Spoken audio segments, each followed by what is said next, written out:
লাগে টাকা দেবে গৌরী সেন। এই প্রবাদটির সাথে আমরা সকলেই পরিচিত। কিন্তু জানেন কি কে এই গৌরী সেন? আজ বলবো বাংলার এক বিস্তৃত দানশীল মানুষ গৌরী সেনের কথা। সময়টা তখন 1580 সাল। দিল্লির সিংহাসনে সম্রাট আকবর। ইস্ট ইন্ডিয়া কোম্পানির তখনও জন্মই হয়নি। বাংলার বুকে তখন দাপট দেখাচ্ছে পর্তুগিজেরা। সম্রাটের অনুমতিতে ভাগীরথীর তীরে তারা গড়ে তোলে এক বন্দরনগর হুগলি। এই হুগলির অন্তর্গত বালাগ্রাম নামের এক গ্রামেই জন্ম নেন গৌরী সেন। আজকের সেই বালাগ্রামই আমরা চিনি বালি নামে, যেটি হাওড়া জেলার অন্তর্গত। যদিও অনেকে বলেন তিনি বহরমপুরে জন্মেছিলেন, কিন্তু বহু তথ্য তার বালিতে জন্মগ্রহণকেই স্বীকৃতি দেয়। গৌরী সেনের আসল নাম ছিল গৌরী শঙ্কর সেন। সুবর্ণবণিক সম্প্রদায়ের এক ব্যবসায়ী হলধর সেনের পরিবারে জন্ম তার। হলধরের প্রপৌত্রের ছেলে নন্দরাম সেনের ছেলেই হলো এই গৌরীশঙ্কর সেন। পর্তুগিজদের তৈরি ব্যান্ডেল চার্চ, সেখানে দেওয়ান হিসেবে কাজ করতেন তিনি। সংসার, চাকরি সবই চলছিল ভালো। কিন্তু 1632 সালে বাংলায় মুঘল তৎপরতা বাড়ে। চার্চের অবস্থা খারাপ হয়, চাকরি যায়। ততদিনে তিনি 2 সন্তানের বাবা।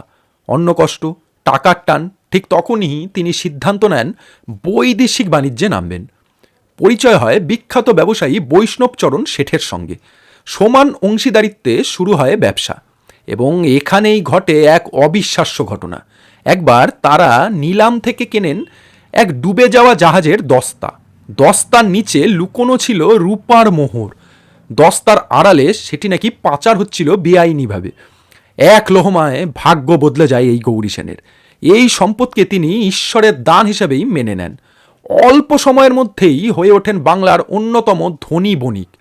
কলকাতার আহিরিটোলায় তৈরি করেন বিশাল এক বাড়ি। কিন্তু টাকা জমানোই তার শেষ লক্ষ্য ছিল না। এই গৌরী সেন ইতিহাসে অমর হয়ে আছেন একজন দানবীর মানুষ হিসেবে। সেই সময় দেনার দায়ে মানুষকে জেলে মরতে হতো, রাজরোষে বন্দী হতে হতো নিরীহ মানুষকে। আর তখন একটাই নাম ছিল ভরসার, গৌরী সেন। কারো ঋণ শোধ করে কারামুক্তি, কারো সংসার বাঁচানো, বা কন্যা দায়গ্রস্ত পিতাকে অর্থ সাহায্য। এইভাবেই তিনি জীবিতকালেই প্রবাদ পুরুষ হয়ে ওঠেন। 2 হাতে টাকা দান করতে থাকেন।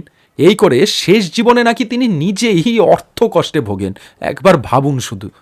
শোনা যায় হুগলি জেলার গৌরীশঙ্কর শিব মন্দির তাঁরই প্রতিষ্ঠিত।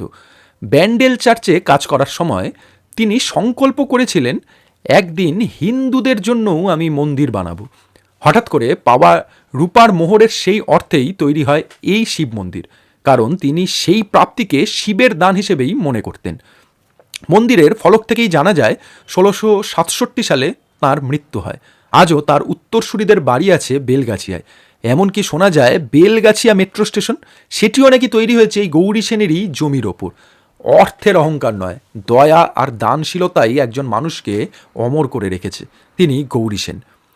এই ছিল আজকের ফান্ডামেন্টাল অফ ভিডিওটি যদি ভালো লাগে অবশ্যই লাইক, কমেন্ট, শেয়ার করবেন। দেখা হচ্ছে নতুন আরেকটি ভিডিও নিয়ে। নমস্কার।